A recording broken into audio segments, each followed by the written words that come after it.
only with single numbers. So, if you define a variable, it always is just storing one number.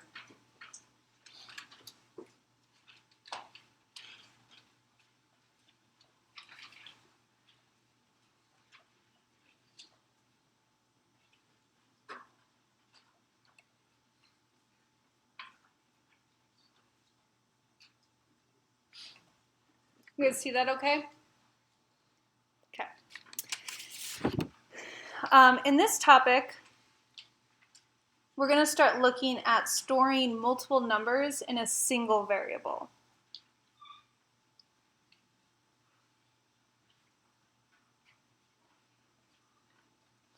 An array is actually a general term for any, I don't know what you would call it, like any system that's holding more than one number. So a vector is a type of an array, a matrix is a type of array, but the thing that's special about the word array is that it can actually have any dimensions. So vector usually means that it's one by something.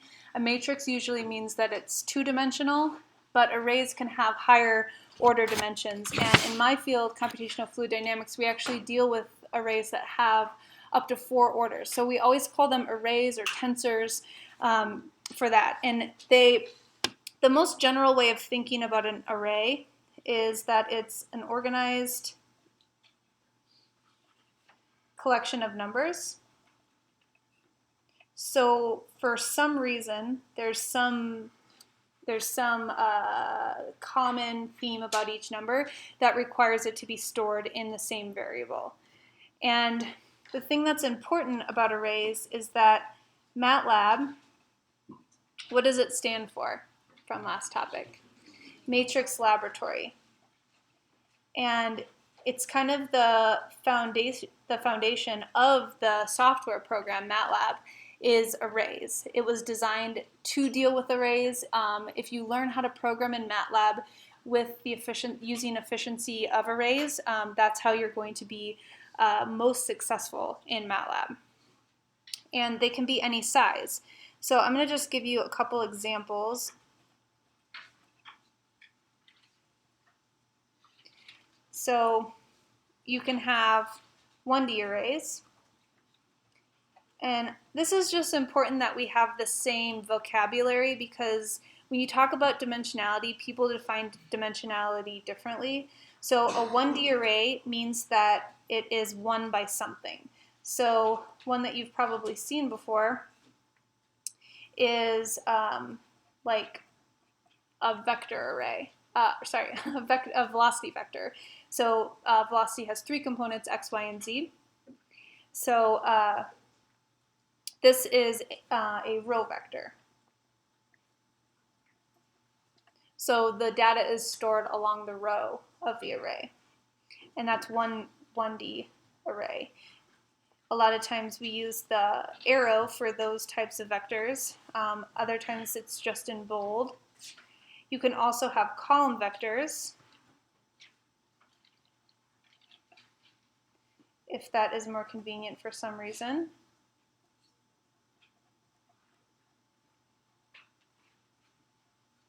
Oh my gosh, I'm writing a lot of extra letters.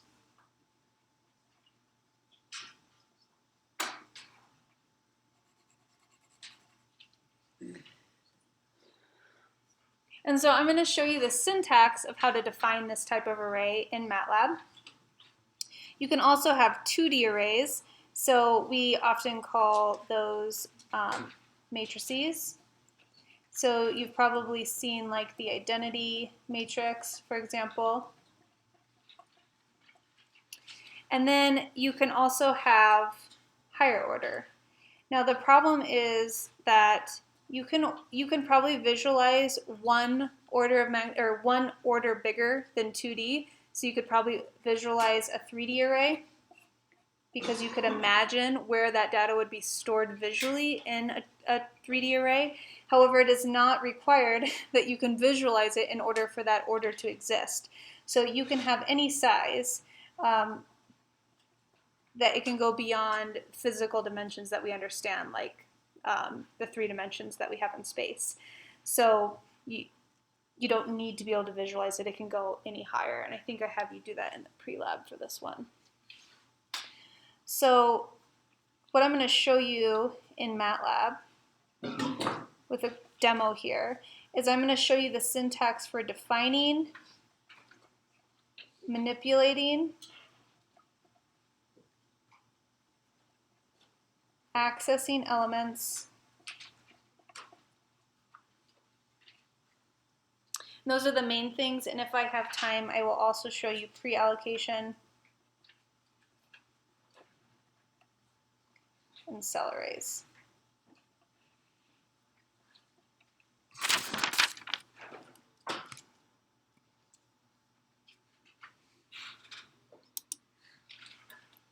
So I'm just going to do all this in the command window because this will be recorded. You can go back and look if syntax is not clear. Otherwise, most of these I will do in an M file, so it's a little bit clearer. So defining arrays, there's a bunch of different ways that you can actually define arrays. There's a lot of different syntax. What I mean by that? So let me just show you the basics of starting with the 1D arrays that I wrote down on the screen here. So a 1D array, or any array, starts with the square brackets. So by putting in square brackets, you are telling MATLAB this variable is holding an array. And then you can go ahead and put in the values 3, 5, and 7 however you please. You can do them with spaces, or you can separate them on a single row with commas. It does the same thing. So a lot of people like commas because it's a clear cut that you're on to the next element, but spaces are exactly the same. So I usually use spaces because it's one less key to type. So that's how you can define just a simple three element row vector. Now if you want to do a column vector, so D that I have written down for you, to go to a new row, so if you want to put it in a column, you need to go to the next row, then you put in a semicolon. So I did 8, 10, 15, and 19 in my example, and that semicolon advances to the next row. So there's really no difference between a row and a column vector in just storing data, so it doesn't really matter too much. But some people have preferences, and then if you are doing linear algebra, which we do on topic 11, it is important, the size that you make it for doing matrix multiplication. So if you want to define the identity matrix, you just do a combo of the two. So I'm saying I want 1, 0, 0 on the first row, semicolon to go to the next row, put commas for all of the columns, and then semicolon, and that's going to make the identity matrix. The identity matrix is also already a thing. Actually, I don't even remember what it is. Does anyone know? It might be ident. Anyone know? No? Not? I don't know. It's already, oh, I do know, it's I. It's I. So it's already programmed in there. So you would never program the identity matrix because there's already a function for it, but just as an example.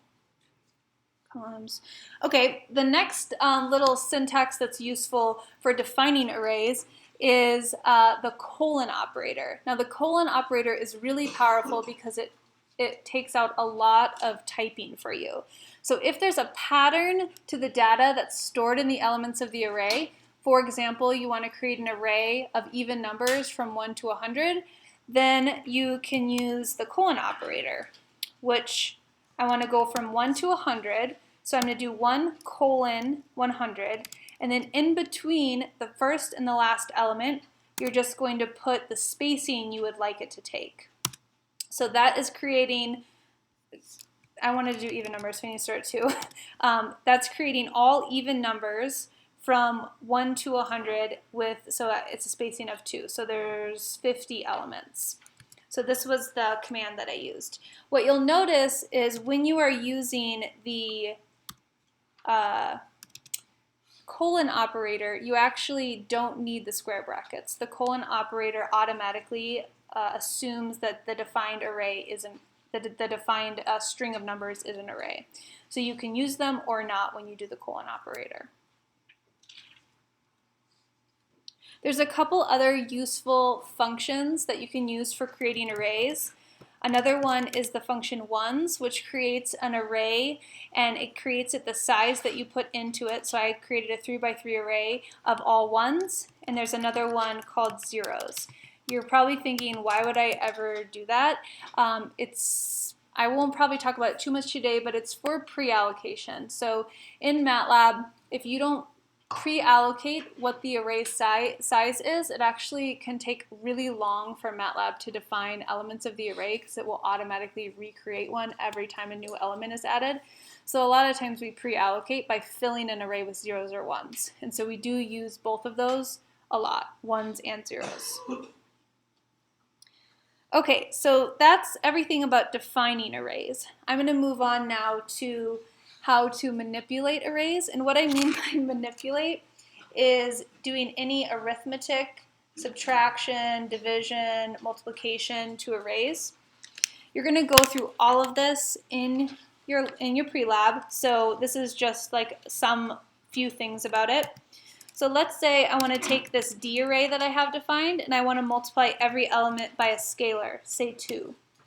To do that, you just use the scalar 2, multiply with the asterisk times D. It will multiply automatically every element by that. And this is the strength of MATLAB. It's doing it actually all at the same time. It's doing a calculation once to 4 things all at the same time. And that's really useful when you have big data. So that's scalar multiplication. So let's say I save that calculation to D2. So now I have D and D2. They're both 2 arrays that are the same size. And let's say I wanted to multiply the element from D, element 1 from D by element 1 from D2, element 2 from D by element 2 from D2. So you want to do element by element multiplication. To do that,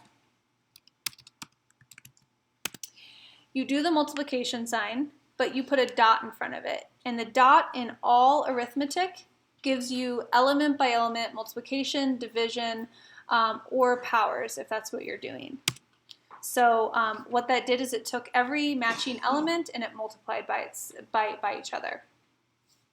This is something that we're going to use all the time, and last year I would have said this is the only type of multiplication you will ever do with arrays, so always put the dot. But this semester we are doing linear algebra in topic 11, and linear algebra is the one exception where you won't use the dot. So I'm actually going to wait to show you what happens when you don't put the dot there when we do linear algebra, but if you try to just multiply 2 arrays by each other that are the same size, you will always get an error because it's trying to do matrix multiplication, the first row by the first column, the second row by the second column, which is what you do when you're multiplying 2 matrices together. That's the default for MATLAB. So almost everything we're doing here is going to be element by element multiplication, division, or powers. Division is the same way, and then powers is another one. So let's say you wanted to square all of those velocities. If you wanted to square each element of the velocity array, you would put dot caret 2 to square each one. If you don't put the dot there, you will always get an error because it's trying to multiply v by v, and the dimensions won't match for matrix multiplication. Okay, a couple other useful things that you'll use a lot is that any of those intrinsic functions that you looked at last topic, you can use on arrays. So if you want to take the sign of all the elements of v, putting v inside the sign function will automatically calculate it for all the elements. And that goes for any of the trig functions, any of the other functions that we've used. There's a couple other useful ones like the max function, the min function. The max will take the maximum element from the array. The other 2 things that I want you to make sure that you practice in your pre-lab is the function called length, which will tell you how many elements the array has in it. We use that all the time. And size, which will tell you the size of the array. So it'll tell you the dimensions of the array rather than how many total elements are in the array. And both of them we will use for different things. Okay, so that's the basics of how to manipulate and do calculations with arrays. You will redo all of that in the pre-lab to get some more practice on it. Now I want to show you how to access arrays. So a lot of times what we're going to be doing is we have a set of data that has a bunch of numbers in it in an array, but we don't want all of the data from that array. We only want some of the data from that array. So let's say with the D array, I only wanted to access the first element. So if you put the variable name and then in parentheses behind it, if you put the element you would like to access, it will give you the first element. So if you only want to do calculations with the first element, that's how you would access it. Many of you, when you were doing calculations with multiplication in your first lab, maybe you had an array that was something like c equals 2, and you were trying to multiply that by the number 2, so you just put the parentheses as multiplication. You were getting this error, index exceeds matrix dimensions. That's because MATLAB was trying to access the second element of the C array, which doesn't exist because it's a scalar. It only has one element. So if you did C of 1, it would be fine. It would access the one element that's in C. So to access an element, you just put in the number of the element. And there's two ways of doing it. You can do one number, and that will give you, it's hard to tell the identity because they're all the same, but that will give you, it's ordered from 1, 2, 3, 4, 5, 6, 7, 8, 9. That's how it's numbered in a 2D array. But you can always do the coordinates. So first row, third column. You can give it two coordinate directions. You'll play around with that a little bit in your pre-lab as well. The other thing that's useful is that you can access rows or columns of an array. So let's say I wanted to access the first row, the entire first row of the A array. I would put 1 in the first coordinate, which indicates the row, and then a colon, I hope this is right, yeah, and a colon in the second coordinate. So that's going to give you the entire first row, and it uses the colon operator. The colon operator in accessing means give me all, everything in that coordinate. If you want the first column, you would do colon, comma 1. Second column would be colon, comma 2. As with accessing, you can also access and replace values in an array. So let's say I wanted to replace this middle element 1 with a different value. I would access that middle value by putting in 2, 2, and then I could change it to a different number, 9. And it keeps the array, everything the same, but it just replaces that middle value with whatever you set it equal to.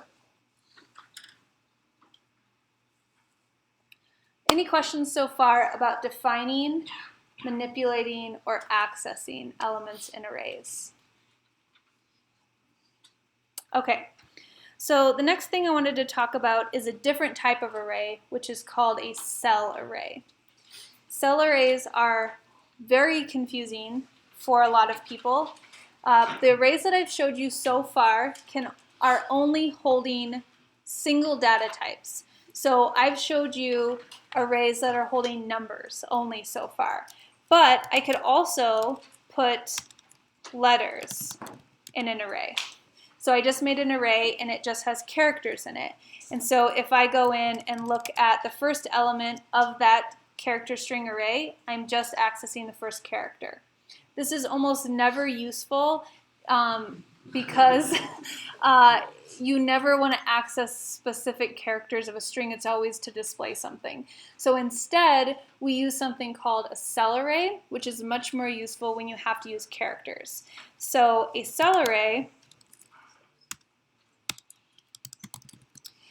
you can do the same thing, but the entire string goes into the first element. So that way, if you have a bunch of different titles for something and you want to go through them, like let's say I changed the array to have a couple different names. I don't know why these came to mind first. There's no one in the class named that. Then you can access each name. Otherwise, you'd have to access the first element through the 6th to get Shannon, and then the 7th element through the 11th to get Fred. So it's really kind of clunky. So anytime we're dealing with strings, we use cell arrays. But cell arrays are a little bit tricky because you can actually combine numbers and character strings together in the same array. So that 4th element that I have is actually a number. And if I access it with curly brackets, then I can use that number. It actually knows the value of it, and you can operate on it. So there's several labs where we make use of cell arrays, but if you don't have to use a cell array, don't. If your array just has numbers, hi. Sorry. That's okay. Just having class. See ya. Then just use a regular number array. If you're mixing data, strings and numbers, use a cell array. If you're using only strings and it's necessary that you access full names, then use a cell array as well. All of these things you'll go through in more detail in the pre-lab. Thank you for being here. See you later.